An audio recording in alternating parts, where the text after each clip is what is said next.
Obrigada. Thank you. Bom, eu me planejei para talvez falar em inglês, mas eu acho que vou falar em português, porque eu sei que está falando muito bem a tradução simultânea, e ficará gravado, quem quiser depois pode ver pelo YouTube e botar legenda, então a gente fica assim um pouco mais à vontade. Rita, me controla o tempo, porque pode acontecer de eu me esquecer e falar demais. 10 minutes, no more than that. Bom, então, trouxe como tema principal, né, a zona costeira como espaço público, desafios para a vulnerabilidade no Brasil e no Rio de Janeiro. Bom, começo dizendo, né, que o Brasil tem uma robusta legislação, como a gente viu mais cedo, né, tanto o João quanto o José, que asseguram o fato da praia ser pública na legislação, a gente tem isso assegurado, e também que tenha acesso público livre, tá? Assim como outros espaços também são públicos, outros espaços costeiros, pela legislação brasileira, também são públicos e também são legalmente protegidos. Mas para a gente entender melhor os conflitos e pressões que existem na área costeira e praias, é muito importante a gente entender também quais são os limites legais do que se diz zona costeira, o que é, até onde vai, até onde termina o que a gente chama de zona costeira, ou praia, ou outros instrumentos e outros ecossistemas que a gente tem na área costeira. Além disso, eu trago também como ideia central que a gente tem um conceito de vulnerabilidade costeira integrada, como sendo um conceito, no meu entender, como um conceito-chave para a gestão costeira integrada, pelo menos aqui no Brasil. Então, esse arcabouço legal, eu trago alguns exemplos, né, importantes, destacando os terrenos de marinha. Eu fiquei na dúvida de como traduzir para o inglês esse nome. Talvez o José pode me ajudar. Federal Sea Lands, Union Sea Lands, Marine. Então, eu traduzi dessa forma, pesquisei um pouco e achei tudo bem, né? Que são áreas que pertencem ao governo federal, né? E que precisam de ser solicitado para ser usado. Então, vou falar um pouquinho mais sobre o que são esses terrenos de marinha, que não são os terrenos da Marinha do Brasil. Importante essa distinção, as pessoas confundem, são terrenos do mar, né? Desde 1946 existe essa figura legal no Brasil, desses terrenos do mar, que são áreas federais. Mas ali se pode ocupar. No entanto, você precisa pedir permissão. Existem algumas regras para ocupar. Bom, depois vem a Constituição Federal, em 88, que considera a zona costeira como patrimônio da União, de todo o povo brasileiro, né? Depois, o Plano Nacional de Gerenciamento Costeiro, também em 88, que vai dizer que as praias são bens, né, públicos e que é garantido o seu acesso livre para todos. Então, isso está também respaldado pela legislação. Em 2002, a gente vai ter o Conselho Nacional de Meio Ambiente, que é o CONAMA, né, que tem uma legislação que diz que dunas e restingas. Restingas é uma vegetação costeira brasileira tropical, né, da Mata Atlântica, que fica por cima das dunas, e elas também são consideradas pela legislação como áreas de preservação permanente, onde não se pode construir, nunca, em nenhum lugar do Brasil se pode construir nessas duas áreas. Eu esqueci de mencionar que os manguezais também, desculpa, ficou faltando aqui, são áreas de proteção permanente que também não podem ser construídos. E, finalmente, em 2015, a gente tem uma zona de segurança de 30 metros a partir do limite das praias, que é uma zona que também é uma área de segurança nacional, então, de importância para a gestão nacional dessas áreas costeiras. Bom, então, temos um arcabouço legal, né? Mas a gente precisa entender também, né, que, para compreender os conflitos e as pressões, a gente precisa voltar a essa ideia, né? O que são esses limites da zona costeira, esses limites legais, e como que, na verdade, esses limites legais, né, desses ecossistemas costeiros, eles estão muito relacionados às fronteiras dos processos geomorfológicos e oceanográficos. Então, a gente precisa entender um pouco de geografia, de geomorfologia, de oceanografia, para entender por que se dão aqueles limites. Por que se escolheram, né, definir daquela forma na legislação. E eu começo trazendo os terrenos de marinha, como exemplo, né, porque foram muito debatidos ano passado no Brasil, e vou falar um pouquinho rapidamente disso, e trazendo como se delimita legalmente esses terrenos de marinha. Então, são áreas, né, pertencentes à federação, né, ao governo federal, que são uma faixa de largura de 33 metros, contados a partir de uma linha muito específica, que é a média das marés do ano de 1831.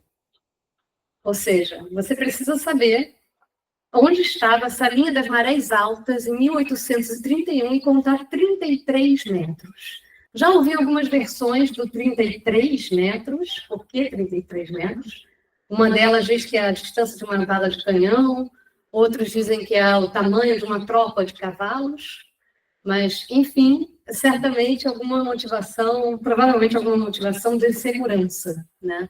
E é fundamental que a gente tenha realmente um terreno de segurança junto ao mar. É uma fronteira, afinal, do país, né? Mas, ao longo do tempo, isso está definido desde 1946, a motivação já se torna também outra. Somada à questão da segurança, a gente também tem como motivação justamente a prevenção à subida do nível do mar, às tempestades e às ressacas. No caso dos estuários, os terrenos de marinha também são delimitados na parte da sua margem desses rios, e isso se estende para dentro do continente, até onde se faz sentir meio centímetro de maré. Olha que coisa precisa. Então, a gente precisa entender até onde a maré varia dentro de um rio. Até onde varia, pelo menos meio centímetro, será considerado como terrenos de marinha. Bom, não é tão simples saber até onde varia a maré, tá? Ainda mais num Brasil tão grande. Então, eu vou falar um pouco sobre isso também, né? A influência das marés nesse Brasil grande, nas várias regiões brasileiras, varia muito. Então, por exemplo, no norte brasileiro, né, a gente tem evidências de variação de maré 900 quilômetros de distância da foz do Rio Amazonas, numa cidade chamada Óbidos. Imagine, é muito longe, né? Enquanto que no Nordeste, a gente tem as falésias e também um clima semiárido que vão limitar muito essa influência da maré. Embora o fato da gente ter vazão fluvial menor, o rio consegue entrar bastante porque a maré varia muito, por outro lado, né? Mas não tanto, não tem como ir tão para dentro do continente por conta da geomorfologia, de falésias e outras características daquele local. E, finalmente, no sul do Brasil, especialmente aqui, Rio de Janeiro, São Paulo, a gente também tem uma maré que varia menos, regimes de micromaré, e a gente tem montanhas que também vão limitar esse alcance da maré. Então, para delimitar os terrenos de marinha, a gente precisa saber um pouco sobre geografia, entender um pouco essas características do nosso litoral, porque vai variar muito. E isso não é uma tarefa fácil. Nas praias também, a gente tem várias regulamentações e normas que vão definir esses limites das praias e também vão ser extremamente influenciados por características oceanográficas e geomorfológicas. Eu gosto de dizer que o gerenciamento das praias é sobre também o gerenciamento do território e dos conflitos, né? Nessa imagem, a gente pode ver alguns exemplos dessa delimitação. Então, novamente, dunas e restingas, que são APP, né, áreas de proteção permanente, a questão do livre acesso, mas a gente também tem aqui os terrenos de marinha, né, não sei se consigo mostrar aqui, né, os terrenos de marinha, aparece para vocês, aqui, né, 33 metros a partir da maré de 1831, a gente tem a orla costeira delimitada aqui em 10 metros de profundidade, e que vai para dentro do continente até 50 ou 100 metros após o término das praias. Então, por que, por exemplo, 10 metros de profundidade? Porque é onde é o fechamento do perfil, ou seja, aonde as ondas no Brasil passam a mobilizar o sedimento do fundo, passam a mexer no fundo. Então, tem a ver com balanço sedimentar, que tem a ver com erosão costeira. e processo costeiro. Então, eles adotaram um limite da geomorfologia para colocar na lei, né? Bom, só que hoje a gente tem dois processos importantes. De um lado, o nível do mar está subindo, do outro, a gente tem as pressões sociais. E a gente chama, né, esse processo de coastal squeeze, ou seja, a praia está sendo espremida, né? E aí, o que a gente faz com isso? Bom, é importante a gente ter estudos, como foi mencionado hoje, né, sobre as ressacas do mar, por exemplo, né, para entender melhor essa pressão do lado do mar, né, que não depende apenas do mar, mas, novamente, da morfologia que existe naquela praia. Então, a gente adota no meu laboratório, a gente faz pesquisas usando, por exemplo, esse modelo do Salinger, que vai considerar o gradiente topográfico da praia, a altura máxima da duna, a declividade, assim como a ação das ondas também. E, de acordo com a combinação de variáveis, a gente tem regimes mais, que a gente chama de SWASH, que apenas tem aquele espraiamento da água na face da praia, a gente pode ter colisão nas dunas, a gente pode ter um regime de inundação, como a gente viu algumas vezes acontecer, por exemplo, no Leblon, né? Então, a gente tem estudado muito isso. Só que, novamente, né, nesse enorme Brasil que a gente tem, de mais de 8.000 quilômetros de costa, a gente tem lugares, como no norte, com manguezais, onde, Amapá, por exemplo, onde a gente tem a maior faixa de manguezal do Brasil e talvez do mundo. Planícies de maré, a gente tem dunas nos lençóis maranhenses, a gente tem falésias no Nordeste, como aqui em Morro Branco, no Ceará, arenitos de praia, ou beach rocks, estuários, como na Bahia, cordões litorâneos, beach barriers, em inglês, aqui no Sudeste. A gente tem as pocket beaches, as praias de enseada, com montanhas, e a gente tem as maiores praias do Brasil, no Rio Grande do Sul, e dunas. Bom, e cada uma delas vai ter uma grande variedade de respostas ao nível do mar. Então, não é tão simples, ou as ressacas. Cada um vai ter um tipo de resposta, porque tem uma defesa, uma vulnerabilidade, uma resistência diferente. E aí voltamos, então, a essa imagem agora para pensar também que esses impactos do nível do mar e das tempestades dependem não só da oceanografia e da geomorfologia, mas também das pressões sociais. E o que a gente tem visto é que nesse lugar de free and open access, a gente tem casas, a gente tem quiosques, muitas vezes, nos locais ilegais, como a gente já viu hoje. Como, por exemplo, no caso da Barra da Tijuca, que a gente vai visitar na nossa excursão amanhã, onde a gente tem esse portão na praia. Como pode uma coisa dessa? Um portão na praia é ilegal no Brasil. Então, temos já uma denúncia, mais uma para as 5.000 denúncias que a gente já tinha, né? É um início de uma privatização numa cidade que normalmente não tem experimentado ainda isso tão intensamente, mas a gente tem visto nos últimos tempos aumentando esse tipo de situação. Outra situação aqui no estado do Rio de Janeiro, na cidade de Arraial do Cabo, se não me engano, essa casa já foi destruída, legal, já foi judicializada, porque estavam ocupando o topo de uma duna.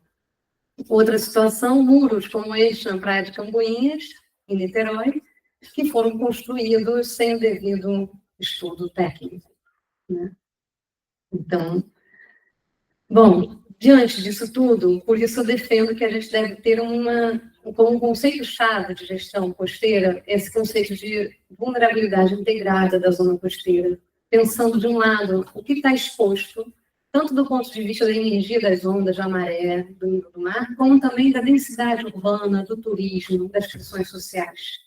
E, por outro lado, como se resiste ao que está exposto, né? Então, qual o grau de resistência, de resiliência, de adaptação de todos esses componentes do ecossistema, da questão física, das ondas, da duna, da própria praia, mas também da sociedade. Como que uma economia baseada em turismo, como, por exemplo, Rio Grande do Norte, que agora tem uma praia que está erodida e acabando. E ela aquela cidade depende daquela praia, né? Ponta Negra é a principal praia. Se não tiver praia, como sobreviverá a economia daquele lugar? Então, isso também está dentro desse conceito de vulnerabilidade, o quanto se pode resistir economicamente. Bom, e novamente, o Brasil é muito grande, a gente já tem casos de erosão costeira no Brasil inteiro, de norte a sul. Aqui alguns exemplos, de novo, né? Ponta Negra, em Rio Grande do Norte, que eu acabei de citar, onde foi feita uma engorda de praia, nourishment, uma alimentação artificial. A Praia do Saco, em Sergipe, que eu tive o prazer de visitar no meu pós-doc. Uma foto que eu acho poética, aqui em Belmonte, na Bahia, né? E vários outros casos de erosão costeira no Brasil já. Só que a gente está vivendo um momento de grande pressão de privatização das praias no Brasil. Em 2021, é proposto esse projeto de lei para privatizar 10% das praias brasileiras. E, em 2022, é proposta uma emenda na Constituição, né, uma mudança da Constituição, para acabar com os terrenos de marinha. Só que isso causou muita mobilização social e, por enquanto, pelo menos, conseguimos, né, não está mais ameaçando, eu acho. Depois, Gisela pode falar um pouco melhor. E o que está por trás da ideia de privatização e da extinção de terrenos de marinha? Casos no Rio de Janeiro, como, por exemplo, a pressão imobiliária, aqui na Praia da Macumba, por exemplo. A ideia de se fazer condomínios de luxo, resorts, beach clubs. A gente tem visto cada vez mais na Barra da Tijuca, por exemplo, né, os beach clubs invadindo a areia e privatizando essa parte, assim como interesses turísticos também, né? Orlas que são construídas com ciclovias na areia, como na Praia da Macumba. Bom, a gente está perdendo espaço nas praias, cada vez mais, com o beach squeeze, né, o coastal squeeze. Aqui o exemplo de Copacabana, uma praia que teve alimentação artificial de praia em 1969, mas que, embora ela ainda tenha muita areia, ela também sofre muitas pressões e certamente Letícia falará um pouco sobre Copacabana daqui a pouco. Aqui alguns exemplos de como essa praia pode ficar durante uma ressaca, mesmo sendo uma praia com muita areia. Outro exemplo, né, de como a ocupação antrópica pode aumentar a vulnerabilidade costeira. Então, novamente, o caso da Barra da Tijuca, né, no PP, em que a gente tem esse portão da praia e uma construção aí que avançou mais de 35 metros para dentro da praia.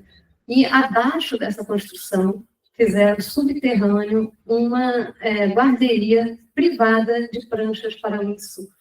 Um clube privado que aluga, cobrando dinheiro dentro da praia, embaixo da areia.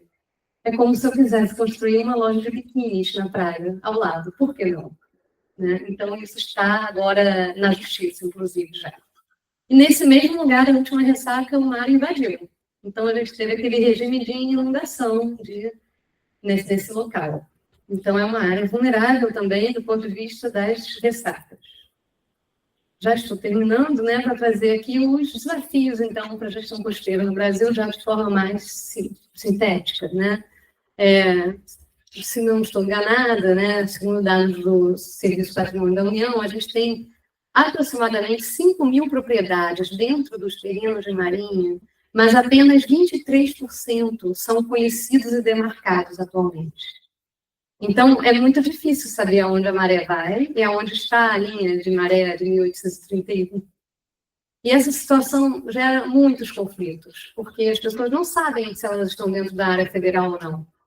A gente já pensou que talvez precisasse mudar a lei, mas se você muda a lei, você também cria conflitos. Então, não é tão simples. Será que seria possível desenvolver melhores metodologias para mapear e demarcar esses terrenos? Essa é uma pergunta que eu deixo para a gente discutir. As praias urbanas, elas estão... a visão das praias urbanas está crescendo muito no sentido de considerá-las como um mercado, como uma área econômica, e menos como uma área ambiental, como uma área natural. Né? Então, as pessoas esquecem que é um ecossistema ainda, e apenas usam do ponto de vista mercadológico, para gerar economia. E isso está acabando com as barreiras naturais, com os ecossistemas naturais, e provocando cada vez mais esse processo de beach squeeze. Será que a gente poderia repensar a forma de urbanizar nossas áreas costeiras e voltar a pensar as praias como um ambiente natural? Também, pelo menos, claro que será ainda um ambiente social, e espero que seja, mas ele precisa ter as duas coisas. E é urgente que a gente pense, né, as áreas costeiras e os oceanos na educação. Então, eu trago também, né, até no meu currículo tem um livro que eu produzi, organizei com os meus alunos, está lá na frente até para se alguém quiser comprar, sobre geografia e cultura oceânica. Geografia marinha e cultura oceânica, Ocean Literacy and Marine Geography. No Brasil, acaba de ser firmado, né, assinado um compromisso para o currículo azul. Foi até o presidente Lula, apareceu no Jornal Nacional. Então, a ideia é justamente a gente chegar nas escolas para falar dessa importância dos oceanos e da zona costeira, desde os pequenos. Né? E aí eu deixo também uma pergunta, como as universidades e as ONGs podem ajudar nisso? Eu já deixo aqui uma breve introdução para a nossa palestra que vai vir. Né? Como que a gente pode colocar na agenda das universidades e das ONGs essa cultura oceânica? Né? Bom, o que a gente quer para nossas costas e praias? Vamos pensar juntos as soluções. Acho que é essa a ideia também, né, desse evento, da gente ter muitas mentes pensando juntos e, quem sabe, realmente melhorar. Obrigada.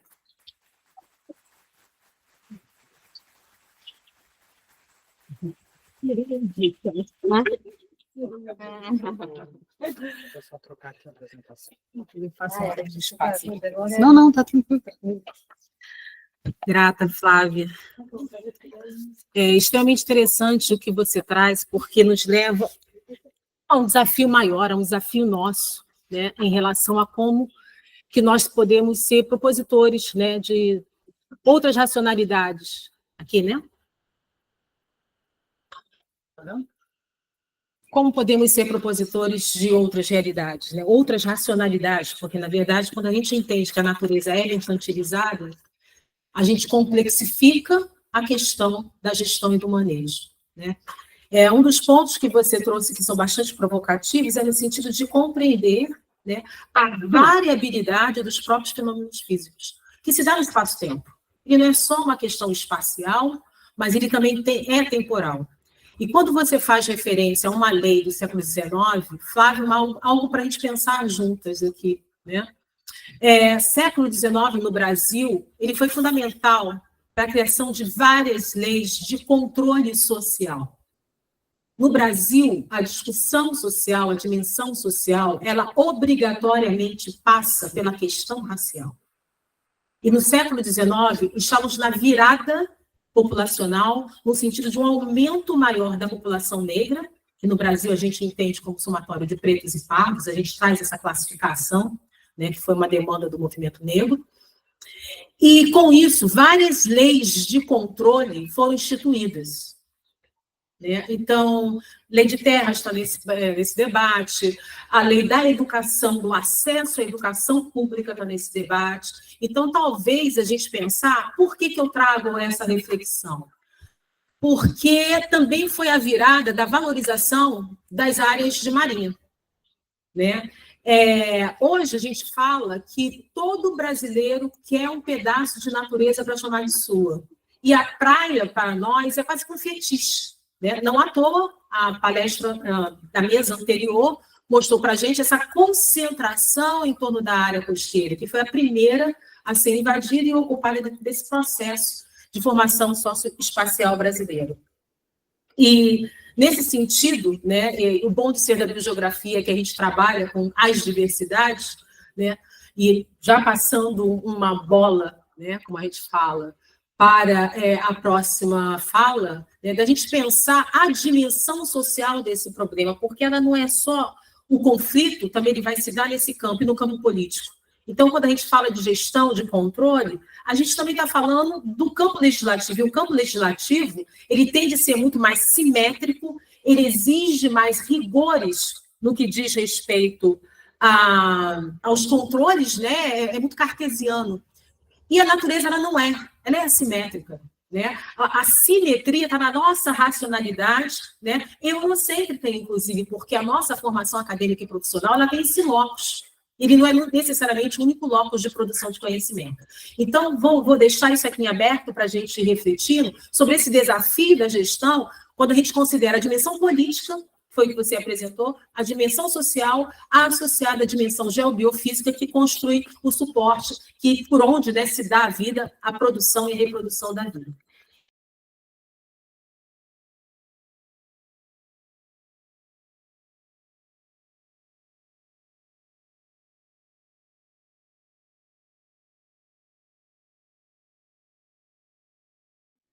Queria agradecer à rede, na pessoa da professora Flávia e dos demais membros da rede, pelo convite. Vou rápido também, para a gente não demorar muito aqui.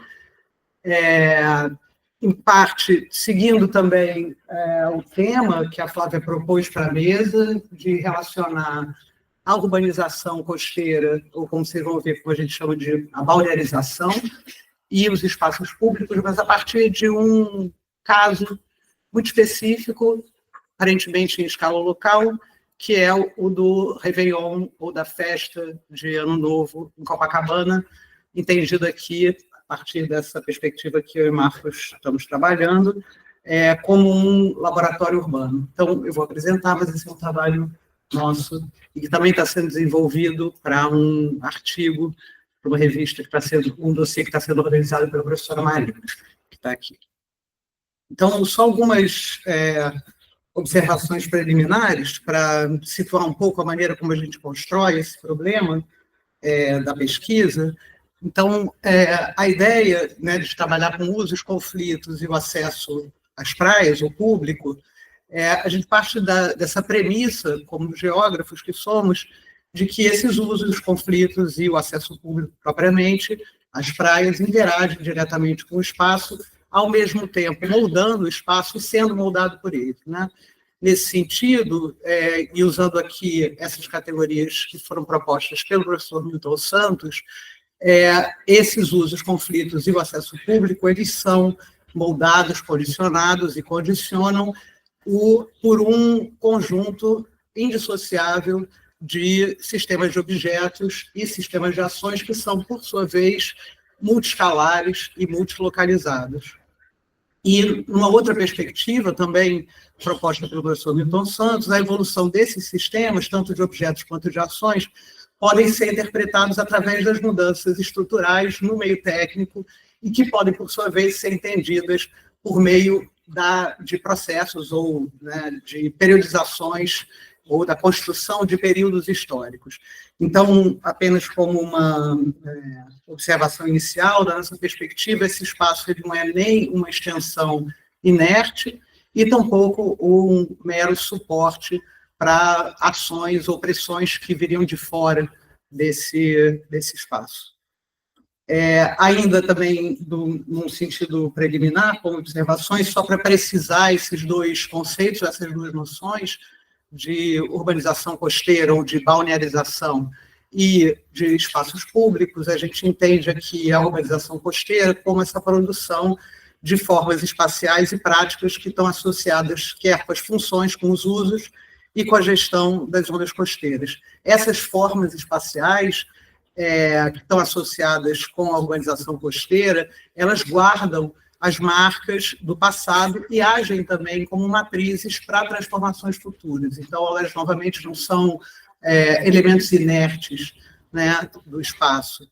Esse processo de urbanização costeira, ele produz também o que a gente chama de sínteses geográficas, que são, ao mesmo tempo, materiais e semióticas, né? Elas têm materialidade, mas elas têm significado também. Como a gente fala, por exemplo, se falava no século XIX das cidades balneárias ou das orlas, como a gente fala no Brasil, ou da costa, a gente fala Costa do Sol, a Costa Verde. Então, são sínteses materiais semióticas desses processos de urbanização costeira.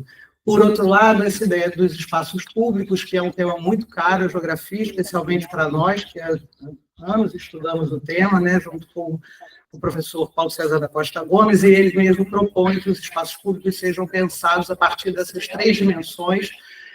São espaços de copresença, lembrando que espaços públicos têm uma história também, quer dizer, essa noção mesmo do público está ligada à modernidade ocidental, é ela que define, de uma certa maneira, o que nós entendemos como público. Quais são, nesse sentido, nessa acepção, espaços de copresença, espaços de visibilidade e espaços também de conflito e negociação de interesses diversos.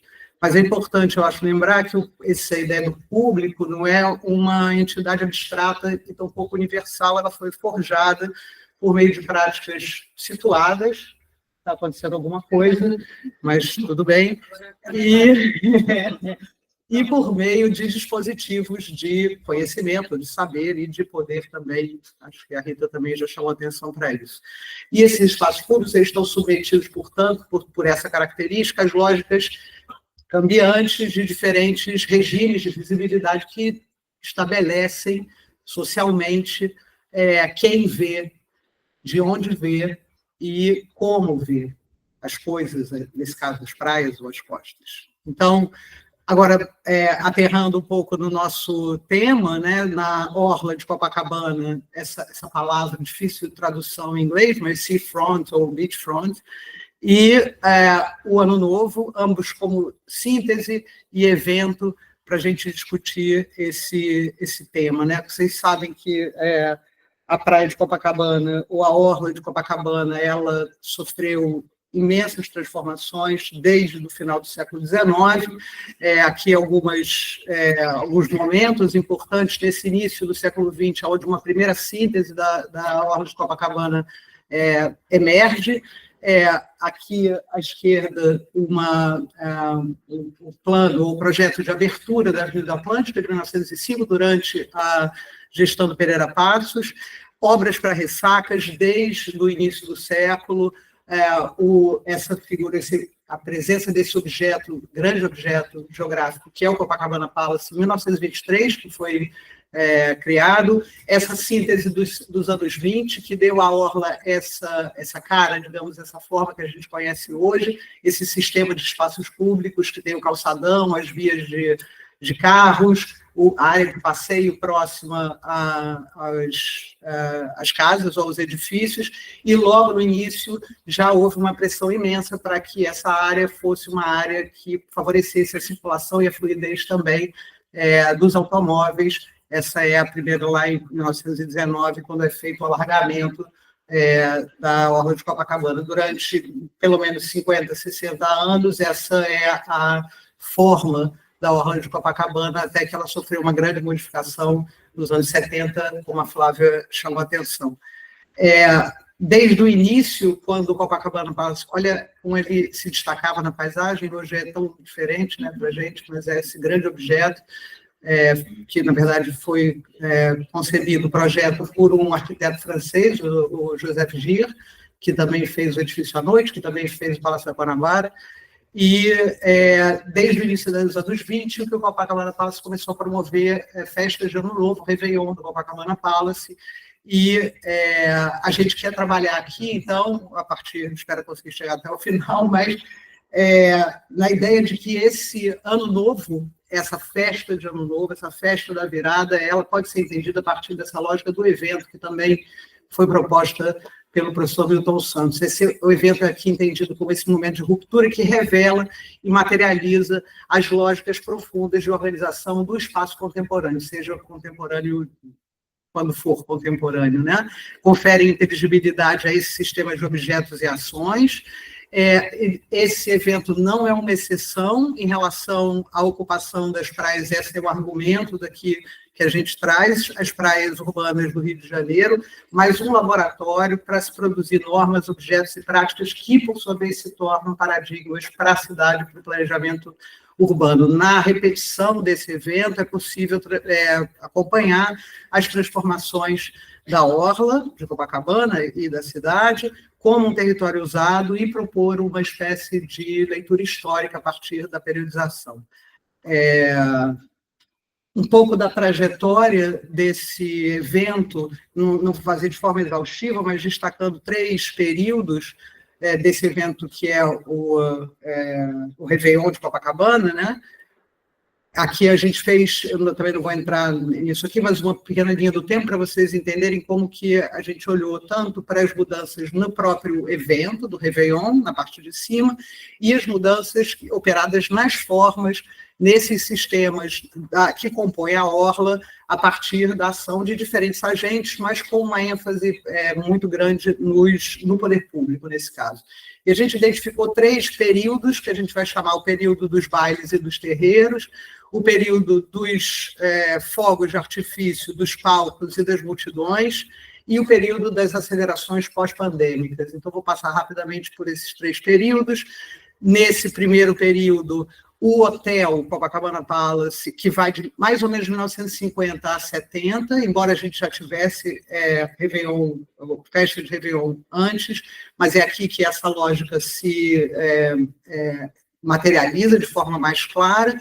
Então, o hotel, essas praias urbanas e os bailes, entre eles o do Copacabana Palace, fazem parte dos ritos de distinção e de reprodução social das novas elites urbanas, que emergem nesse momento, principalmente a partir dos anos 20, mas depois, no pós-guerra, também de forma mais clara na cidade, mas ao mesmo tempo, então, as praias da cidade, mas cada vez mais especificamente a praia de Copacabana, também se tornam um espaço privilegiado para as religiões de matriz africana, que utilizam as praias, sobretudo nesse momento, para fazer rituais e cultos, principalmente a Iemanjá, produzindo aquilo que um historiador brasileiro, Luiz Antônio Simas, chama de uma terreirização das praias, uma transformação das praias nesse momento de,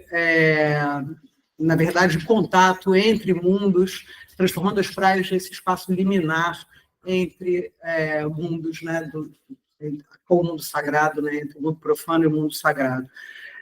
E se tornam as praias da cidade e de Copacabana lugares, por excelência, de visibilidade desses grupos, principalmente de grupos e associações umbandistas, que desde muito cedo sofreram muita repressão, mas, além disso, principalmente a partir dos anos 70, vão ser sistematicamente perseguidos e passam a, eventualmente, a ocupar menos a praia, como a gente vai ver. Mas os próprios grupos umbandistas utilizavam essa estratégia de visibilidade de ocupar as praias nesse momento no Réveillon. Como a gente vai ver, nas revistas, havia importantes revistas ilustradas no Rio de Janeiro nesse momento, quando apresentavam esse evento, tentavam apresentar o evento como sendo uma tentativa de sintetizar esses 2 mundos, o mundo das novas elites urbanas e o mundo dos grupos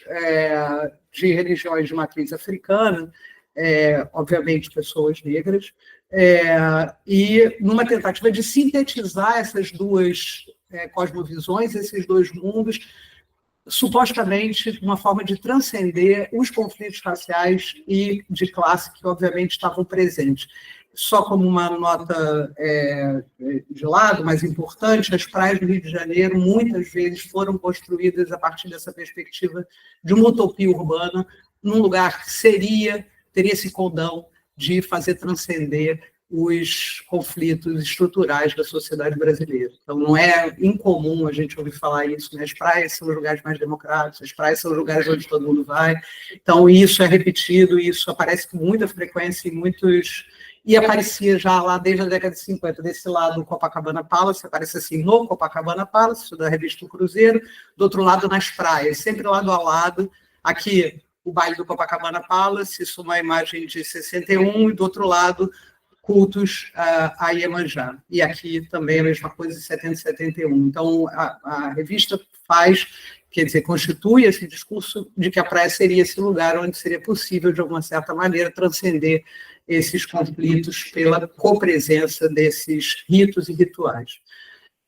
Nos anos 80, a partir dos anos 80, há uma mudança importante, paradigmática, nessa festa de Réveillon, e começam a aparecer, na verdade, aquilo que a gente mais ou menos hoje associa ao Réveillon de Copacabana, que são os fogos de artifício, que entraram, inclusive, no livro de recordes. Isso acontece depois da alimentação artificial da praia de Copacabana e da grande reformulação feita pelo arquiteto paisagista Burle Marx, que conferiu à orla de Copacabana uma nova feição. Começam também a ser criadas shows na praia com arenas e palcos, no sentido de fazer uma melhor gestão das multidões que passaram a ir às praias, às vezes sempre aqueles números assim rocambolescos, né? 4 milhões, 2 milhões, ninguém sabe como é que se conta tudo isso, mas, enfim, sempre tem 2, 4, uma coisa assim. Mas a ideia de fazer palcos e arenas era no sentido de não criar uma saída da praia com toda essa multidão saindo ao mesmo tempo, então você ia escalonando, então é uma gestão espaço-temporal desse evento. Ao mesmo tempo, nesse período de 1980 a 2008, vários projetos da prefeitura para a Orla, em especial, o mais importante, o Rio Orla, que difundiu esse paradigma da Orla para toda a cidade do Leme ao Pontal, não para toda a cidade, mas do Leme ao Pontal. E nesse momento, nesse outro período, que a gente vê um novo paradigma emerge, que é o paradigma do espetáculo, não é mais esse paradigma, digamos, da utopia tropical, mas um pouco essa ideia de que a gente está numa cidade de espetáculo que pode ser vista a partir do Réveillon. E um novo regime de visibilidade aparece, se vocês forem ver, vou mostrar para vocês as imagens, a gente olha para cima, para os fogos de artifício, e olha a cidade de cima também, para ter uma noção da magnitude desse evento, né? No Réveillon, a praia de Copacabana é a cidade. A gente vê a cidade por meio da praia de Copacabana. Essas são algumas imagens retiradas também de revistas ilustradas da época, essa revista Manchete, vocês veem, a gente olha de cima, né, e olha para cima os fogos, toda a discussão sobre a questão dos palcos e das arenas, que começaram a aparecer nas praias em 1987, no campeonato de vôlei de praia, mas que depois se difundiram, e hoje não há um mês em que não se construa um imenso palco, uma imensa arena para alguma coisa, para um campeonato de... Hoje em dia é beach tênis, né? Tudo é beach tênis. Então, tem beach tênis, mas tem a FIFA construiu uma arena para as pessoas verem jogos na Praia do Leme. Então, essa ideia de que você faz essa ocupação, essa montagem, né? Estou acabando. E... Enfim, então a ideia das multidões, eu vou passar, e só para chegar agora aqui no final, que a Rita me avisou que eu tenho 5 minutos, esse último período que a gente chamou, esse é um tema de estudo especificamente do professor Marcos, que são as acelerações pós-pandêmicas, ele estuda isso a partir de diversas perspectivas para a cidade do Rio de Janeiro. O que acontece após a pandemia, ou durante a pandemia, né, há uma grande reavaliação dos protocolos para mega-eventos, mas essa reavaliação leva a uma aceleração de antigas tendências ou pré-existentes, né, tendências pré-existentes de tecnificação, vigilância e comodificação dos espaços públicos.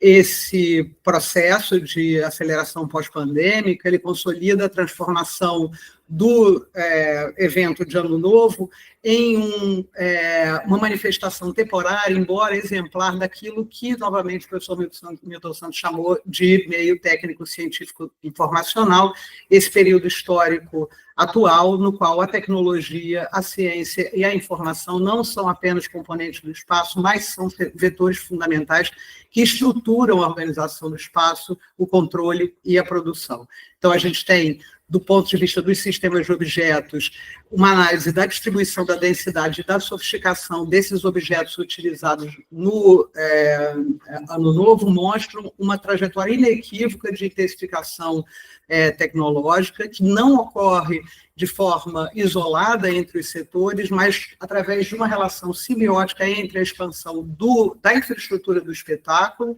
que legitimiza, por sua vez, dá legitimidade a um aparato de controle crescente que, por sua vez, também permite o aumento do crescimento desse espetáculo. O resultado disso é uma tecnosfera, ou um sistema de objetos, onde a produção de experiências imersivas e a arquitetura de vigilância são mutuamente constitutivas.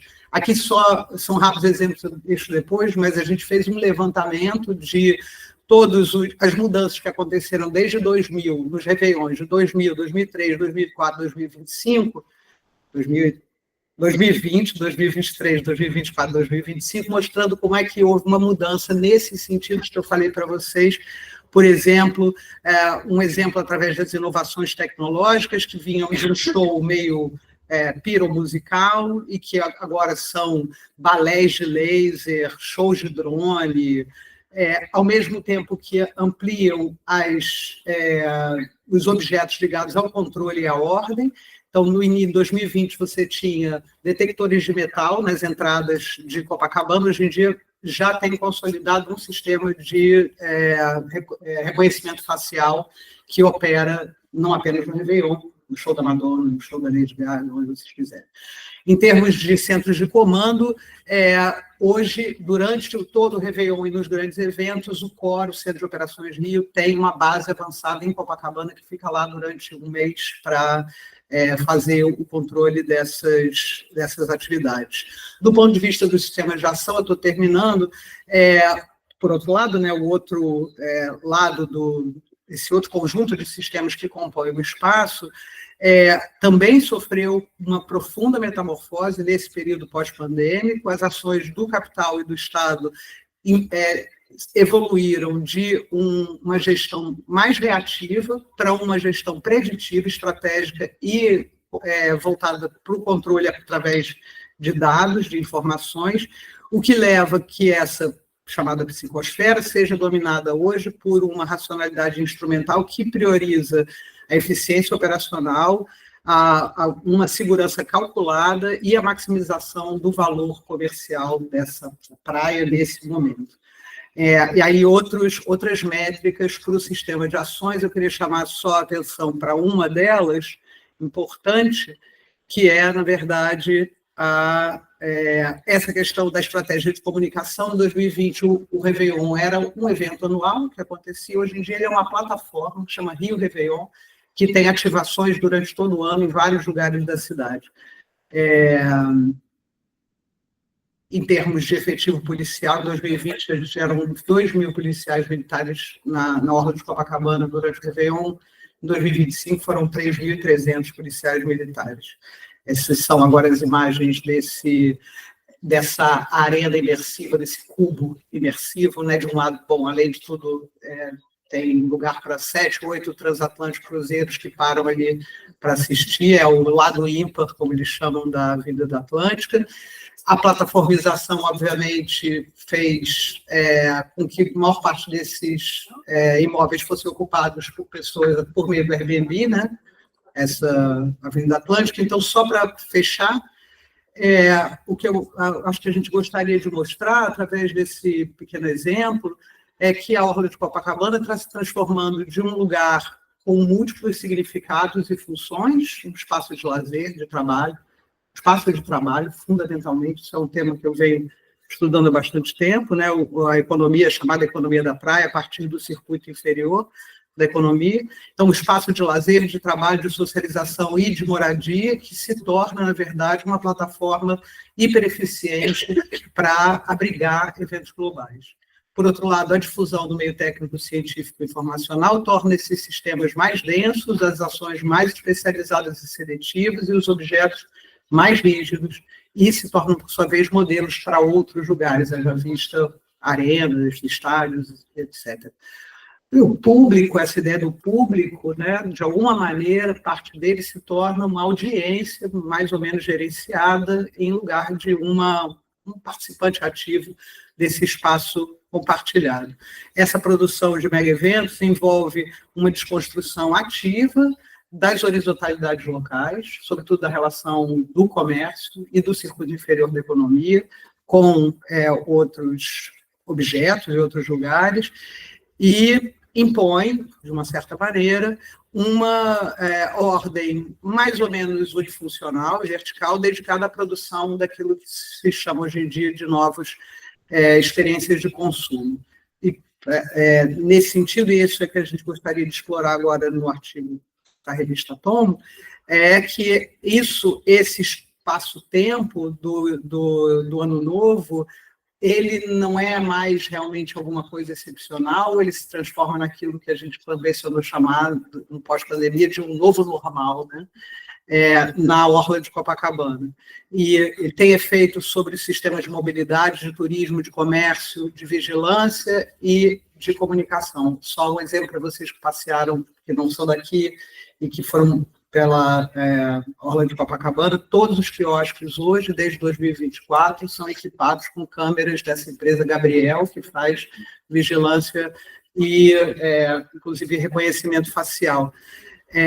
Todos esses quiosques são ativados por diferentes marcas, hoje em dia, de empresas variadas, e, no caso do turismo, a plataformização, né, e a presença massiva hoje em Copacabana do Airbnb é alguma coisa também que mostra que esse não é mais um evento extraordinário, mas que talvez tenha se transformado no nosso novo normal. Era isso. Muito obrigada.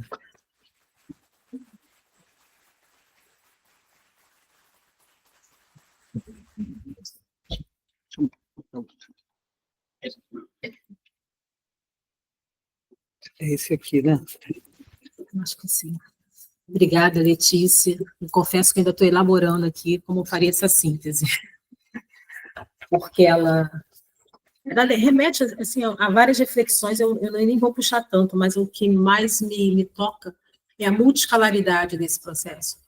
Se a gente for pela discussão do que é simbólico, o que essa fetichização de Copacabana imprimiu na orla costeira brasileira, porque ela se reproduz em outras cidades, e com os mesmos efeitos. É um efeito que, ao que me parece, ele se expande não só no entorno imediato, mas ele também reverbera no registro da cidade.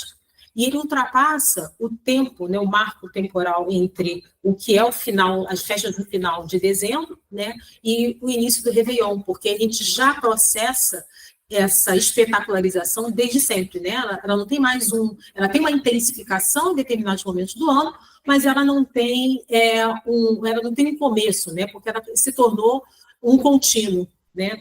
E você falou da comoditização, mas aí eu traria até para além disso também o quanto que isso está implicando nas desterritorializações em torno desse trecho da cidade. Porque ela não passa apenas pela forma como o mercado imobiliário associado a ele, o mercado financeiro, se reorganiza, mas também em relação ao circuito inferior, porque o que significa o barraqueiro? Nós temos, né, nessa questão do circuito inferior, uma questão que é extremamente carioca e simbólica, que é o mate-leão. Né? Os vendedores ambulantes, eles imprimem, né, uma identidade carioca muito forte desde os anos 70, eu diria. Né? E hoje a gente vê movimentos no sentido de tirar esses ambulantes, né, que, por sua vez, eles já foram desterritorializados de outra forma, porque eles eram moradores do entorno, que são cada vez mais lançados para fora dessa área. Então, você tem um processo contínuo de territorialização, desterritorialização e de uma certa higienização étnica da cidade. Né? E não dá para não discutir a partir dessa perspectiva.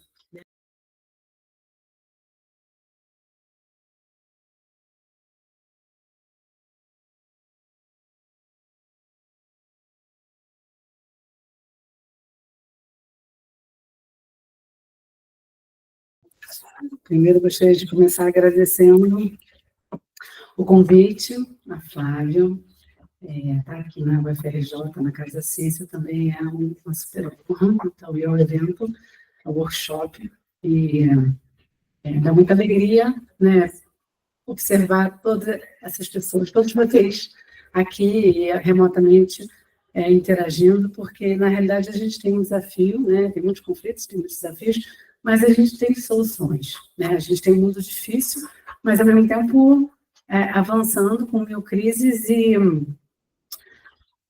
os caminhos também estão abertos para a gente encontrar esses melhores momentos. E dentro disso, a Flávia falou: Simone, conta um pouco sobre o Verbio, sobre como é que vocês vêm fazendo a difusão do conhecimento e o engajamento da sociedade. Porque a gente precisa de uma sociedade engajada, madura, envolvida, responsável, unida. E acho que tudo isso, chegando da forma que vem, é perfeito. Então, esse canal precisa dessa ligação. E nada melhor do que fortalecer essas conexões entre a ciência e a sociedade. O conhecimento científico, o conhecimento tradicional. E assim a gente consegue acelerar a conservação da biodiversidade. Então, o primeiro passo que a gente dá aqui, que eu acho importante, é se conhecer. Então, para a gente poder contar um pouquinho da minha história, eu sou carioca, bióloga marinha, trabalho a conservação marinha há 25 anos, e eu percebi que é a minha missão de vida, né, ao longo do tempo. A gente faz escolhas jovens, né, por paixões ou por relações, e aí eu, ao longo do tempo, fui percebendo que a cultura oceânica, que é The Ocean Literacy, está dentro do respirar da minha vida, seja no trabalho, seja na família, seja com os amigos, né? E chegou o ponto de o Dia do Oceano ainda ser escolhido bem no dia do meu aniversário. Eu falei, gente, está sacramentado, não tem para onde fugir. E esse é o meu planeta. Então, aí aprofundando mais essa reflexão, eu me dei conta que essa paixão pelo oceano, ela vem de pequena, né? E a minha mãe escutava muito música em casa, ficava tocando rádio, e ela adorava o Flávio Venturini, que é um mineiro que veio para o Rio e fez uma linda canção, né? Que eu não sei se vocês conhecem, que chama Todo Azul do Mar. E foi assim: como ver o mar a primeira vez que meus olhos se viram no seu olhar, eu tive a intenção de me apaixonar, mera distração, e já era momentos de se gostar. Quando eu dei por mim, nem tentei fugir do visgo que me perdeu dentro do seu olhar. Foi quando eu mergulhei no azul do mar, sabia que era amor e vinha para ficar. E aí, essa sou eu. Amo a vida, amo o oceano, amo as pessoas. E aí eu mergulhei na biologia marinha, na UFRJ, né? E comecei a trabalhar inicialmente nas praias, na Ilha do Japonês, um lugar lindíssimo, belíssimo, turístico, mas que precisava de conhecimento, né, da biodiversidade. E ali eu me apaixonei pelas minhocas marinhas associadas às gramas marinhas, né? A pesquisadora Eliane Humena é uma pessoa incrível, e me trouxe esse universo. E ali eu comecei a compreender melhor, né, a importância da biodiversidade na nossa realidade. E depois eu aprofundei no mestrado, porque ali eu estava entendendo que a pesquisa, né, no caso da monografia, era uma pesquisa básica, mas ela era importante. E eu falava, mas eu quero mais, eu preciso conectar com a sociedade. E nisso eu tive a oportunidade de começar um trabalho em Búzios para pesquisar a saúde dos corais como indicador da degradação das praias de Búzios. Falei, pronto, é um super desafio e vamos entrar nessa. E assim, com o professor Joe Creed, comecei o mestrado, que virou doutorado, depois pós-doutorado, porque, na verdade, é uma pesquisa longa. A gente está falando, na verdade, de conservação marinha. E ali eu percebi, em 2000, né, quando eu comecei o estudo, que eu precisava conectar com diferentes setores, segmentos. Então, para estudar a saúde dos corais, eu tinha que conhecer também os habitantes ao redor deles, né, então a biodiversidade marinha. Aí eu entendi que, bom, saúde, a gente está falando de avaliação ambiental, então a gente precisa olhar para fora da água, né? Eu estava trabalhando no infralitoral, que é uma parte da praia, e falei, bom, então a gente tem que estudar agora o território, as pessoas, entender esse relacionamento, e assim foi. Só que eu tinha uma questão financeira ali também, porque eu queria isso tudo, mas eu não tinha praticamente nada. Na época eu não tinha nem bolsa de estudo, mas acabei conseguindo e acabei botando o projeto embaixo do braço e fui bater na porta dos estabelecimentos comerciais do governo para pedir ajuda para realizar esse trabalho num lugar tão lindo e tão, ao mesmo tempo, vulnerável pelo turismo, que pode ser positivo ou negativo, da forma que ele é realizado. Então, tive apoio de 30 estabelecimentos, hotéis, lojas, restaurantes, operadora de mergulho, e assim, a gente tinha uma equipe na UERJ que fazia as expedições biológicas e, posteriormente, durante um momento de maior pressão, no verão, a gente voltou exatamente para fazer a avaliação dos potenciais pressões, né? Então, a gente avaliou o número de pessoas na praia, avaliou embarcações, resíduos na praia ou no mar, então, urbanização. E aí eu entendi que eu precisava montar uma metodologia que unisse esses dois indicadores biológicos e de pressão para que o gestor pudesse tomar uma decisão mais robusta, né? Porque são muitas variáveis e a gente precisa conseguir auxiliar a gestão para que a tomada de decisão seja a melhor possível. E assim virou um projeto de conservação marinha, mas eu acabei não contando a coisa mais importante, que não era eu, na verdade, eram os pescadores. Porque isso tudo começou porque eles estavam preocupados com os danos causados aos corais. E eles queriam saber, e agora? Vai afetar a pesca?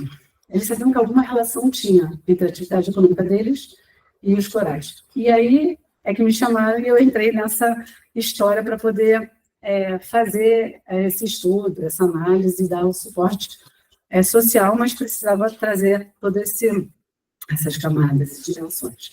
Então, parte dessa história vocês podem assistir no filme do Ecorais, do projeto, que está no site da Rebio. Convido vocês a conhecerem. E, então...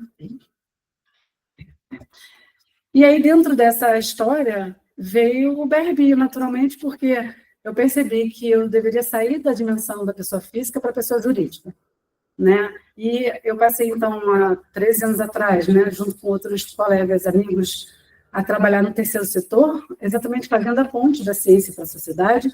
A gente é uma OCIP, né, uma sociedade civil de interesse público, lastrada na ciência, com liderança feminina, foco na conservação marinha e costeira.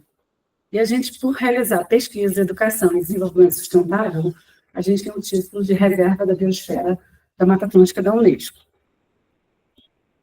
E, por trás de grandes problemas complexos, a gente precisa de pensamentos e pessoas também diversas, para que a gente possa, junto, encontrar o melhor caminho. Então, a instituição tem um conselho curador, há 13 anos, que o presidente é o Gilberto Gil, e a gente tem um grupo de pessoas incríveis da área ambiental, empresarial, científica, né, que vai dando respaldo no caminhar da instituição. Além disso, no ano passado, a gente construiu um comitê de comunicação, ciência e tecnologia, exatamente para ajudar os projetos que a gente vai criando serem o mais reais possíveis, porque é um desafio, né? E a gente tem, inclusive, a Flávia Lins Ivaz aqui, com a gente, já é uma parceira, que, aliás, um parêntese, eu fiz doutorado na mesma região que ela, só que eu na biologia e ela na geografia, e a gente não se conhecia. E é isso que a gente está falando, né? A gente precisa se conectar para fortalecer essas relações e a conservação. Então, essa é a estrutura toda que a gente tem junto com uma equipe de colaboradores, de consultores, que inclusive estão presentes aqui hoje, a Caroline, o Ricardo, o Márcio, são pessoas... A gente tem um grupo super multidisciplinar e a nossa estratégia é essa, é conectar a ciência, a sociedade, através da educação, do turismo e da arte, né? Então, juntar todos os conhecimentos. E hoje a gente está estabelecido em 4 programas, mas eu vou falar especificamente do Pegada Ambiental, que é o programa de educação não formal, que existe desde o início da RBI, e depois do Turismo Azul, né? E o Pegada ele é exatamente esse desenvolvimento de competências, habilidades, né, para ações práticas sustentáveis, né? Mas precisa enxergar que impacto a pessoa ela causa, porque se ela não conhece, ela não sabe nem o que ela está causando, ela acha tudo incrível.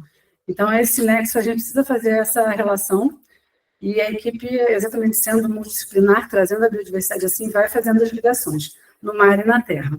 E tem o turismo azul, que a gente vê que cada vez cresce mais, no Rio de Janeiro cresce, tudo como foi mostrado, é impressionante, então a gente precisa agregar esse olhar, né, desse impacto, de forma que ele não seja negativo. Então, a gente também vem se aproximando da cadeia hoteleira e turística para a gente melhorar essas práticas. Então, como a gente vem engajando e buscando essa mudança, né, de comportamento, para ter uma conservação mais efetiva. A gente, na primeira década do BRB, trabalhou muito essa questão dos corais, do branqueamento, da mudança climática, dessas crises da biodiversidade e do aquecimento, né, da mudança do clima, com professores, fazendo curso de qualificação para escolas municipais em Búzios, né, onde a gente trouxe exatamente a cultura oceânica, que a gente está falando de alfabetização, né? E aí, essa troca de relações e de conhecimento começa a fazer esse output, essa outra realidade que é um professor de matemática, de história, geografia, química, observando o oceano da sua forma e trazendo na sua história e cultura o valor da biodiversidade, o valor da coexistência, né?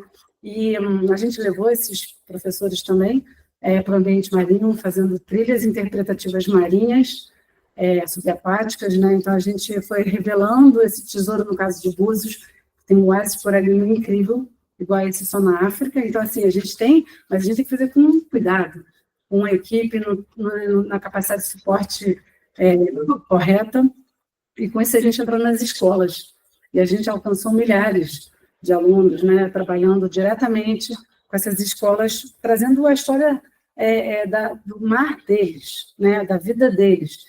Isso começou a fazer sentido para eles.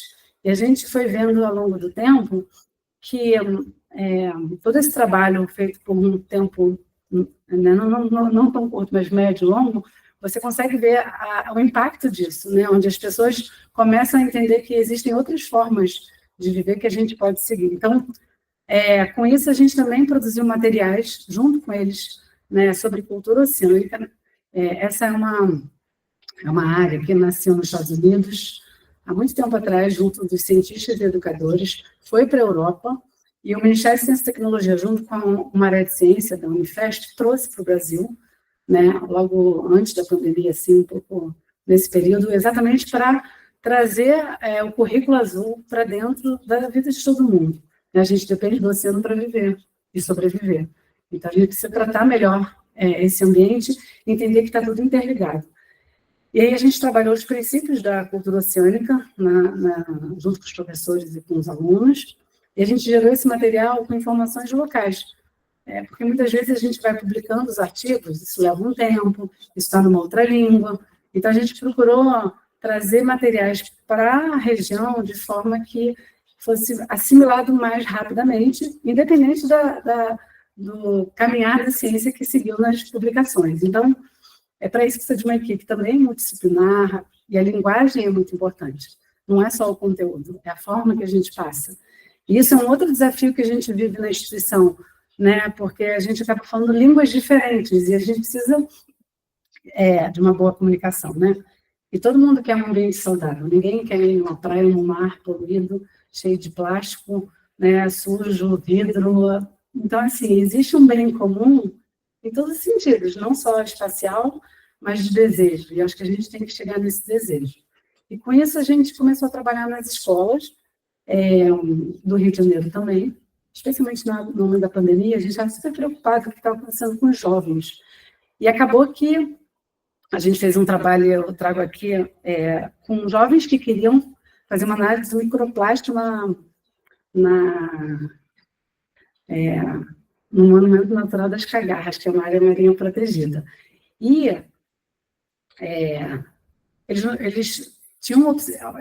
as coisas não tão incríveis, eles já tinham visto que existia um artigo científico que desenhava no laboratório do Maker um coletor de microplástico, e eles já estavam fazendo. Quando eles chegaram para mim, no BRB, eles falaram, olha, a gente quer a ajuda de vocês. Eu falei, bom, vamos vestir a conservação marinha, porque não é só uma questão de fazer a pesquisa. Você precisa de uma autorização, você precisa conhecer que você está entrando na casa de todos, é uma área marinha protegida. O BRB é do Conselho do Monumento Natural das Cagarras, então eu levei a gestora para dentro da escola para contar como é que a importância, por que é uma unidade de conservação, como é que funciona, quais são as questões. E eles foram, então, eles fizeram a expedição de uma forma completamente outra, mais madura, e a gente já fez a conexão com a universidade, exatamente trazendo o laboratório de análise química da água, da UFRJ, e aí a cientista, a Mariane, começou a contar sobre como faz a coleta, o que tem que, né, quais são os elementos que a gente precisa observar, além da questão do microplástico. Então, acabou sendo um trabalho mais holístico. Esses jovens, né, estavam empolgadíssimos, porque, gente, quem não ama o oceano? Né? Mesmo quem está mais distante, quando vê aquele azul do mar, quando sente o cheiro da brisa, né, já tem estudos que mostram essa produção positiva de hormônios quando você tem essa relação. Então, é incrível. Então, a gente tem na mão uma oportunidade de trazer isso de forma incrível e engajar. E nisso, esses jovens escreveram um projeto, submeteram na FECT, que é a Feira de Ciência e Tecnologia, e eles foram contemplados, foram premiados pelo trabalho que eles estavam fazendo, há 2 anos atrás. Então, com isso, esse movimento na escola também tomou uma proporção importante, isso transborda para além da comunidade escolar, e a gente seguiu no BRBio dando essa consultoria, essa assessoria, curadoria, técnico-científico de conservação marinha. E a escola segue nesse movimento trabalhando, olhando para o seu ambiente, porque é parte do ambiente de todos nós, e eles ainda no ano passado, a gente ajudou a tirar o selo azul, né, que é de reconhecimento da Unesco, que a escola está trabalhando de forma transdisciplinar e transbordando para a comunidade as suas ações sobre o oceano. Então, é isso que a gente busca. Então, aqui a gente tem, rapidamente, vou mostrar aqui uma ação que a gente fez com uma artista plástica e os projetos, o Ecorais, o Restinga Viva, todos os projetos a gente levou para uma exposição. Essa artista, ela foi para Ilha Grande, ela foi para Cabo Frio, e ela fez obras de arte trazendo a temática da biodiversidade, da sustentabilidade, e a gente fez visitas guiadas no Centro Cultural dos Correios, e foi incrível. E aí a gente entra no turismo, porque é inevitável você, na Rio de Janeiro, não entrar no turismo, seja em Búzios, seja na própria cidade maravilhosa, e a gente trabalhou com barqueiros, a gente levou a biodiversidade para mostrar, olha, você tem que tratar melhor o seu entorno, né, você. Então, a gente traz essa riqueza em materiais de comunicação para os barqueiros, a gente fez campanhas de conduta consciente, trazendo, e eles vão integrando e vão compreendendo essa nova economia, que é uma economia que tem que ser sustentável, não é a economia do mar antiga, né? A gente realmente precisa seguir. Aí a gente fez um guia de turismo sustentável com eles, né? Perguntando para os estabelecimentos comerciais, restaurantes, quais eram as relações, que peixes eles... E a gente foi buscando, então, trazer, direcionar para melhores caminhos. Por fim, eu deixei o último caso, que é um caso já de sucesso nosso, que já há 12 anos a gente tem parceria com o Grupo Arpoador, e ali a gente vem trazendo esses temas, projetos, pessoas para dentro do hotel, e vem capacitando, qualificando os profissionais de turismo, né, exatamente para trazer esse universo de outra forma, e com isso a gente amplia a consciência, a gente amplia esses comportamentos de maneira mais sustentável. Então, a gente levou também a arte para dentro do hotel e fez visitas guiadas no Arpoador. Então, uma coisa é você ir à praia, outra coisa é você ir com um biólogo, né, com um especialista em restinga, em praia, o seu olhar é outro.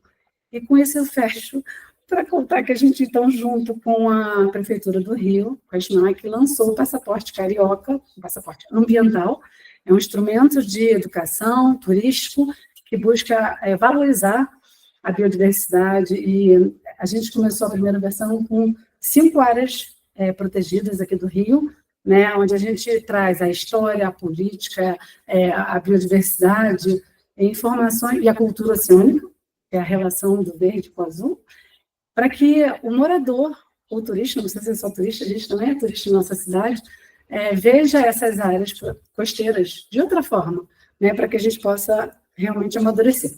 Então, eu concluo aqui que a gente precisa realmente construir ações pautadas em conhecimento tradicional e científico, e precisa essa integração, essa troca entre as pessoas, para a gente poder fortalecer esse caminho, engajar a sociedade, dar o protagonismo, né, para que as pessoas entrem nessas causas, elas participem, como vocês viram, a gente sai de projeto para a realidade, né? E com isso a gente precisa de muito diálogo, como já foi colocado aqui, os conflitos são enormes, mas o que vai fazer a gente avançar é a confiança, é o respeito e é esse trabalho de mãos dadas. Então, é isso, queria agradecer aqui a todos os parceiros que são longevos no BRPU, são 12 anos de parceria que seguem, as pessoas que estão aqui também, a gente não larga a mão, né, um do outro, então a gente tem todos os setores parceiros, e eu termino inspirada no nosso Gilberto Gil, dizendo que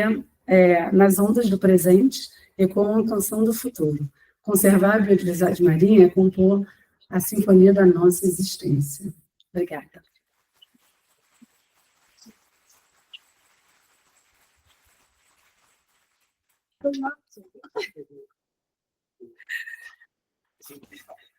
Bacana finalizar essa mesa com educação e arte, né? Educação e arte vertebrando, né, as nossas soluções. Não consigo pensar em outra forma, muitos de nós aqui é professor, né? Então, o quanto é importante, porque traz essa multiplicidade de olhares, né? Há uma pesquisadora nigeriana, a Irumi, que ela vai falar que nós não temos apenas cosmovisão, a gente está falando de várias percepções, né? O que a escola decolonial vai trazer sobre o que é o sentir, pensar, ela propõe algo mais alargado, no sentido de que todos os nossos sentidos, eles contribuem para a nossa forma de ver e estar no mundo.